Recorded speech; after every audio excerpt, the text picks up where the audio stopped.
Qəhrəman vətən oğlu,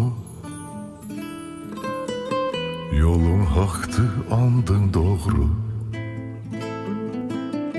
Canını etmisən sipər, nəfəsin bitənə qədər, vətənə layiqsən əskər.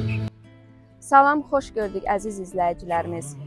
Azərbaycan ordusunun parlaq tarixi qələbələrindən biri olan şanlı aprel döyüşlərindən artıq illər ötür. 2016-cı ilin aprelin 2-də Ermənistan Silahlı Qüvvələrinin təxribatına cavab olaraq Azərbaycan ordusu sürətli əks-hücum əməliyyatı ilə düşməni ağır məğlubiyyətə uğradaraq Füzuli, Cəbrayıl və Ağdərə rayonlarının işğal altındakı ərazilərinin 2000 hektardan çox hissəsini azad etdi. Aprel döyüşləri zamanı minlərlə hektar ərazi Azərbaycan ordusunun tam nəzarətinə keçdi.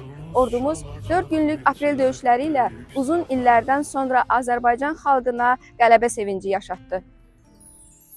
Qəhrəman doğulan Vətən oğulları layihəsinin növbəti qəhrəmanı aprel döyüşlərinin iştirakçılarından biri Əbdülməcid Nadirşahoğlu Axundovdur.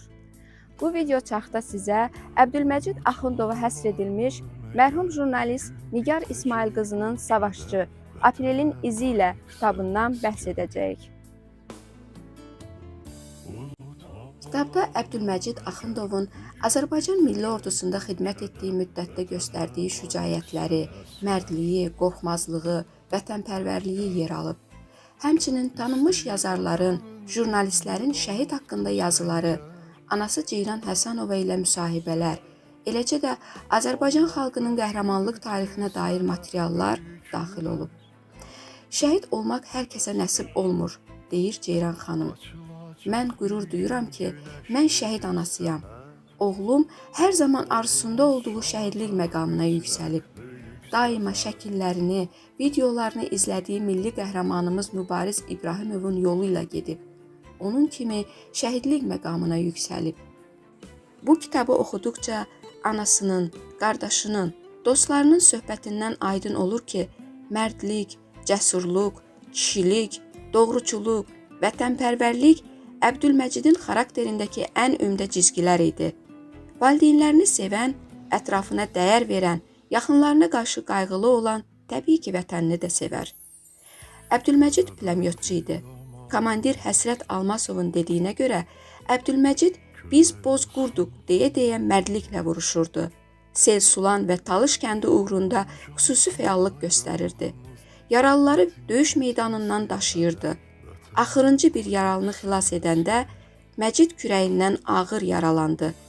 İllər boyu ürəyində bəslədiyi arzusuna çatdı. El yolunda, vətən yolunda canını qurban verdi. İnanırıq ki, Savaşçı geniş ictimai marağa səbəb olacaq. Gənclərimiz, yeni nəsil Əbdülməcidə, onun kimi qəhrəmanlara hörmət və məhəbbət ruhunda yetişəcək, eyni zamanda bu kitab şəhidlərimizin ruhunu ehtiramla anmaqda bir vasitəyə çevriləcək. Bu kitab həmin döyüşlərin qəhrəmanlarının adına, xatirəsinə layiqli ehtiram nümunəsidir.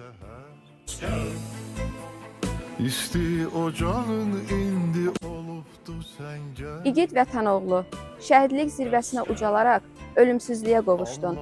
Vətənini sevən, vətən yolunda canından keçən oğullar heç vaxt unudulmur. Qədir bilən xalqımız şəhidləri öz qəlbində əbədi yaşadır. Əziz Əbdülməcid, sən də həmişə bizim qəlbimizdəsən. Çalacaq mütləq böyük zəfər.